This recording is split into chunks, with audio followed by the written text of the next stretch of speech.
Hi everyone and welcome back. Welcome to my YouTube channel, and today we are going to talk about another very important tool for developers. So this is the Docker for Docker application software for containerization for developers and the teams, for everyone. I mean, I do have, you can download it for Windows, Linux, and for Mac, M1 chip or Intel chip.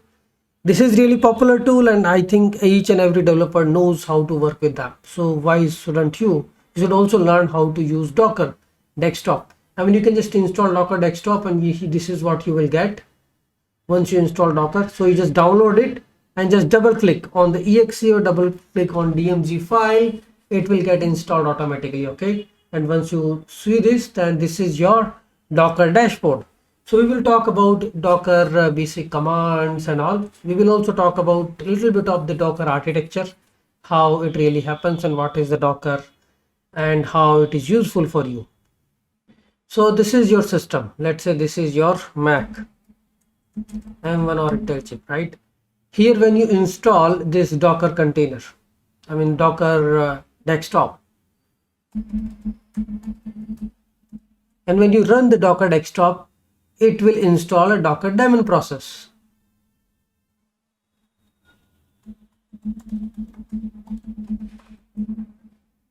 Okay, and what this Docker daemon process does, lots of things. Because this is the main thing which is running the Docker for you.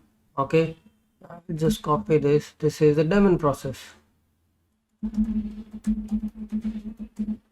And why we use Docker? I mean, if you might be already aware what is the Docker and all, and here we are just exploring why you should use Docker and what it provides.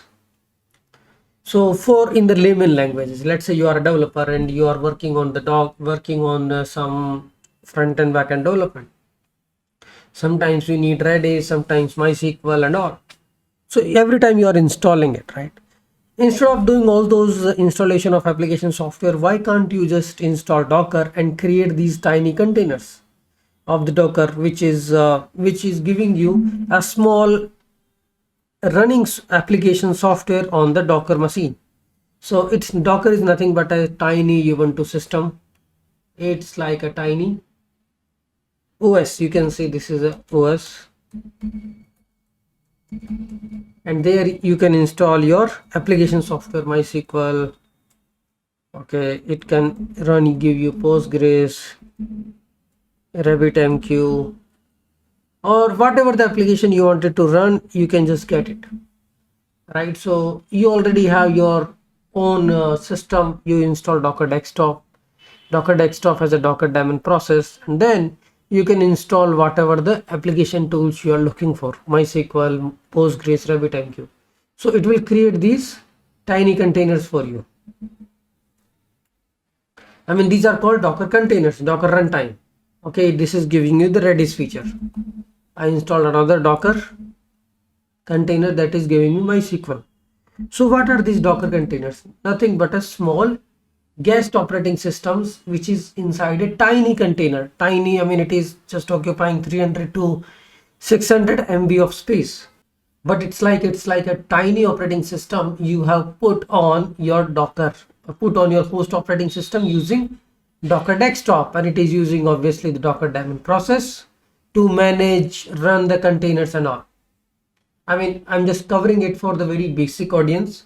For the advanced, there is already a playlist where I'm talking about the Docker architecture and all. So this is your containers you are running, right? These are like tiny Ubuntu systems which is running Redis, MySQL and all these for you. Now you are writing your application, you are doing your application development. Here you are writing your Node.js APIs, and there you need MySQL, Postgres, Redis, all those things you wanted to access, and you don't want to install them on your host operating system. So you can create a tiny container. And then how all these things are happening? All these things are happening through the Docker ecosystem. This is the Docker hub. So you will say, okay, in layman language, in the basic childish language, you will say, okay, give me the MySQL container. So you will trigger that through the command this daemon process will pull the image from this Docker hub, and it will prepare the container. That is the next step. It will prepare the container for you, and that you can connect now. Okay, that is what the overall system and overall things works. For basics, you can understand Docker is like application software that is giving you the container running on your host operating system, and that is exposing some port. Okay, MySQL 3600 or Redis 6937 or Postgres. I mean, there are some port they are exposing which you can connect and access those applications. Okay, now if you look into the Docker, how you will know that Docker has been installed and it's running on your system. So we can just play with that using terminal. So this is my terminal, and here I can just say Docker. I will get all the commands which it supports. I think I can just do Docker version. Docker info will give me some more information, right? Now if I wanted to check all the containers which are running on my system, Docker ps, no systems are running, no containers are running. Docker images, these all images are there. Now you will say what is these images and what are these containers and all. So what we are doing here, this Docker hub contains the Docker images like a tiny metadata or blueprint which you can pull and convert. The Docker images are like just like a meta files. Okay, because we are pulling everything from the Docker hub, so you are actually pulling the Docker images, and then you run the Docker images to create the containers. Okay, once the container is up and running, you connect to the container. So okay, let's say I want to install Redis as a Docker container. Okay, get it from Docker hub. You want a RabbitMQ, MySQL, Postgres, or any application which you want to get, you can get it. Like Nginx I wanted to have, I can get the Nginx container. So these are like images which are available on the Docker hub. Postgres, MySQL, Apache, and RabbitMQ, Kafka and all. These are images which we are pulling through the Docker hub, and once we have the image, we run the image through the command line, because all these things, because Docker provides the REST interface. So this is your terminal. Let's say this is your item or terminal, and you already know that Docker daemon process is already running. So through the commands, you will give an instruction to your terminal. Okay, pull me the image, create the container, stop the container, delete the image, create the image, whatever you see on the Docker desktop. Because Docker is all about Docker images, Docker volumes, and Docker containers and the application. Okay, you first pull the image, and then once you pull the image, you can convert that image to a container by running the image, right? Because you need to first build the image and then create the container out of it. That image might also store some data, so you will create a Docker volume. Data will be persisted on your host operating system. Let's say I'm running a database on the Postgres container on Docker. I have like 10 tables. Let's say I start and stop container. When I restart the container, I should still see my all 10 tables. So then we need a volume mapping. So your host operating system should be able to store those tables somewhere. Okay, so this is the terminal. This is giving you these commands. Okay, here we are doing a Docker ps -a. Let's say it will give you all the containers. What it is going to do, it is going to talk to the Docker daemon process. I mean, they communicate through the REST interface, but it is going to talk to this Docker daemon process. Give me all the images. So Docker daemon will check, okay, what are the current all the images, what are all the containers are available, either a stopped container or actively running containers, which we are doing here. If you see, let me just spin up some images using docker-compose. Here you can see only one container is already running. So what I will do is docker compose up. I mean, this is just a Docker compose built on top of Docker only. It's like a utility tool. Here now, if I just do Docker ps, you can see I have all these 5 different containers are running. So what these containers are? These containers are nothing but a tiny guest operating system on top of your host operating system created through the Docker. So these are the Docker containers running, maybe I think Postgres they are running for different microservices, and this is Elasticsearch it is running. Okay, so there is a Docker-compose file. If I want to spin up 5 different containers together, I can use this command. So what are other commands? So docker ps-a, which is giving me all the containers, and the port mapping, volume mapping, and all those things. So if you see, this is the port mapping. Where are they running? They are exposing these port. This is the container port, host port. I mean, these are the guest operating system, so they are exposing some port, and how we can map to the host operating system, because on host you cannot have the same port connected, right? So this is your host operating system, like the Mac will connect on 5433 map to 5432, because on host you cannot map to 2 containers with the same host port. So here we are putting different port 39, 36, 35, and these are the individual independent containers, so they can expose the same port 5432. Okay, so here we have a Docker info, Docker rm, Docker pull push, because there is a GitHub repository. Similarly, there is a Docker hub repository. From there you can pull the image if that image is not already available. So here you can see in the Docker hub, this is actually registry. It contains all the existing images which you already have: MongoDB, Postgres, RabbitMQ. So if I do Docker run, then like here you can run this container.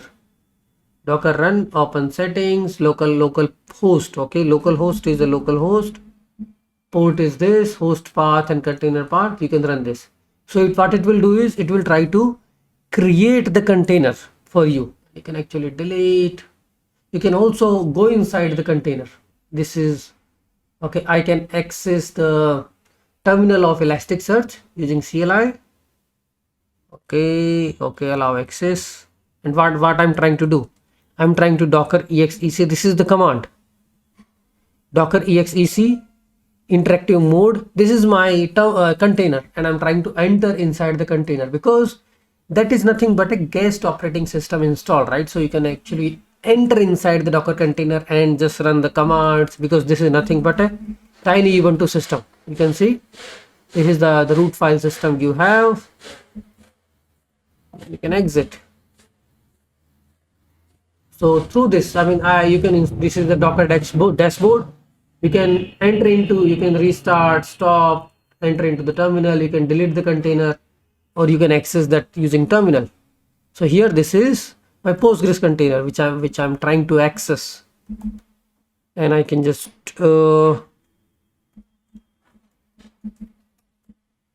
and I can access the command.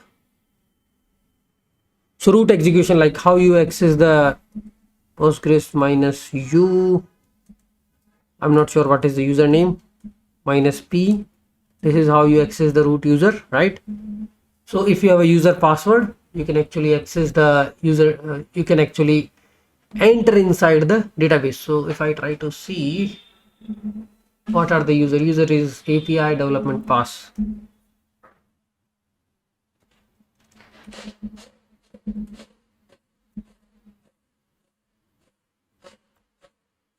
I have user is API.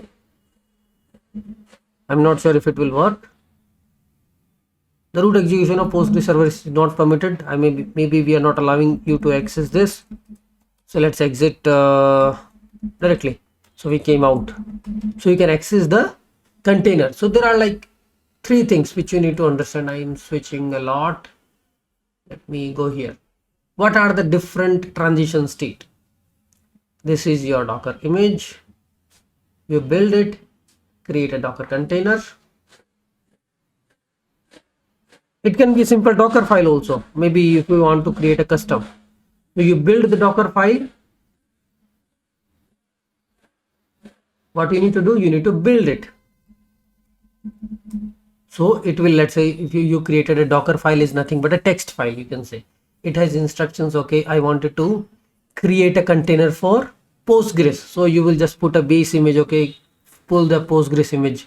So then it will go to Docker hub. Okay, give me the Postgres image. Let's say in the simple instruction you will say is from Postgres. This is your first line of the Docker file. What it will do is it will check, okay, do we have this Postgres image already on local? No. Okay, go to your daddy Docker Hub, pull that image. It will give you that image. It's nothing but a binary. It will return you. Then you will build the Docker file. It's like a Docker build command is there. That will give you the image. So image is ready now. Once you build the Docker file, image will be ready. And when you run the image, then you will create a container. I mean, it's not a simple topic.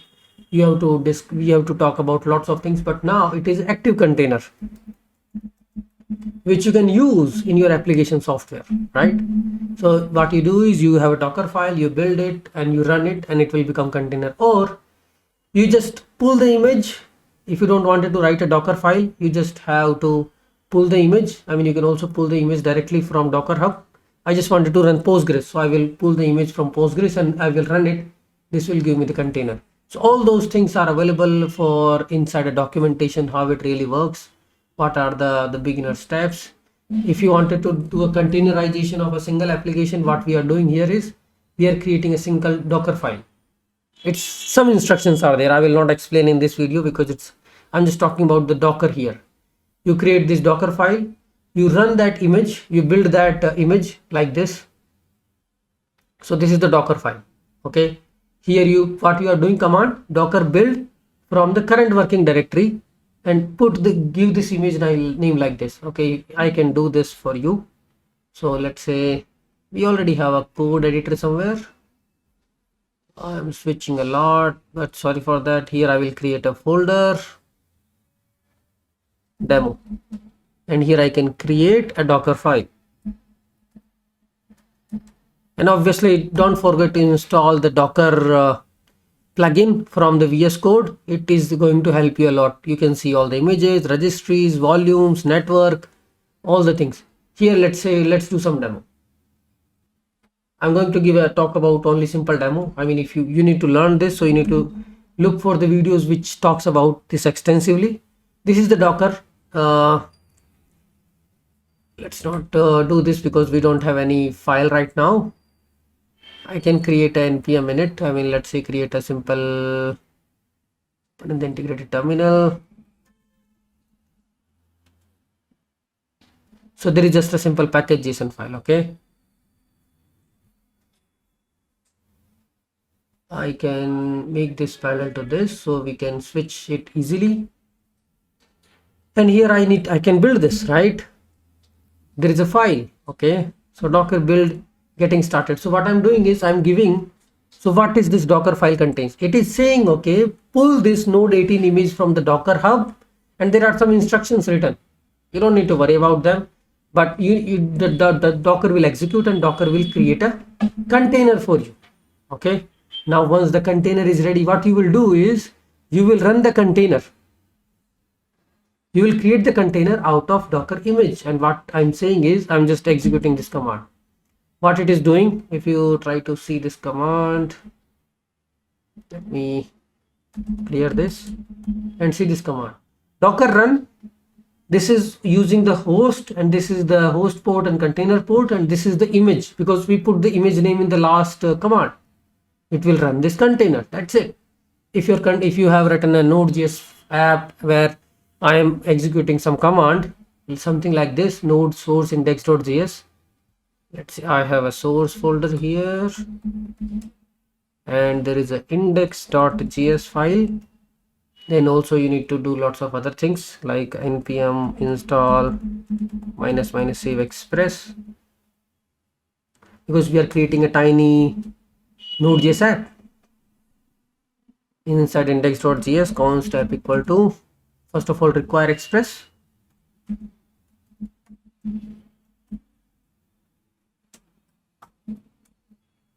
Const express equal to require. So here we are loading express app, and then app.listen. Let's say I'm just putting hard coding this port right now, 3000, because this is the port which we are exposing. to the outside world also. Console.log app started. Okay, this is a tiny app, so I need to build this image again. Getting started, and I added this another instruction, Dockerfile node source index.js. Inside source we have index.js, which contains the this small container. I can run this now, and I'm running this container. I will go to Docker Hub to just get a review of this thing where I'm running this, and you should see somewhere this is a getting started, right? And here I can access into the I can go inside a container. I can start, stop, restart. I can restart this. It's restarted. I can access this terminal. I can access this the whole container through the terminal. I'm trying to access it, and I'm trying to go inside this, and I'm inside, right? This is my application, and I can just check what this index.js contain. Okay, that's inside source folder, right? This is the code I have written.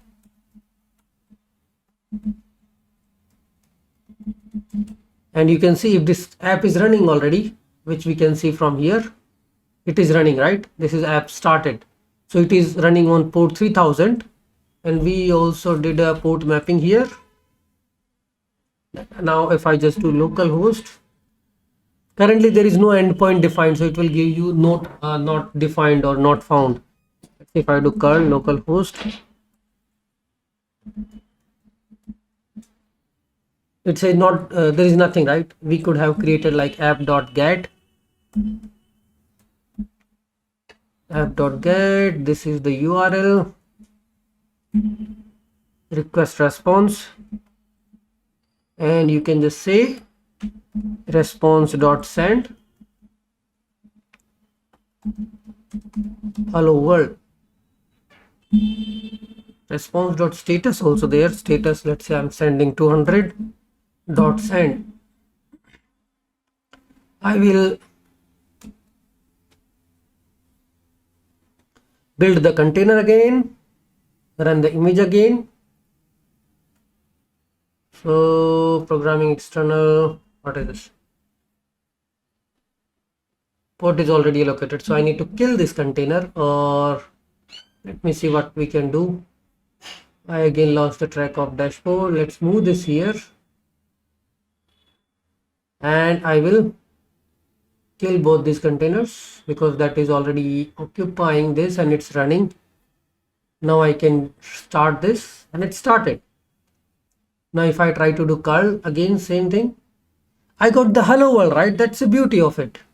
This is the hello world I was talking about, because now it is trying to access 3000 from the host, but the host port is already mapped with the container port. So it will go to the container and will say, do you have anything on HTTP GET? And it will return you this hello world. So that is the beauty. We have the Docker file. We build that and created the image, and then we did run that container, so it becomes the Docker container. Okay, so that's what I wanted to cover. This is a tiny session, but if you want to learn more about Docker, just ping me. There are lots of content already there on the YouTube from me. Thanks everyone.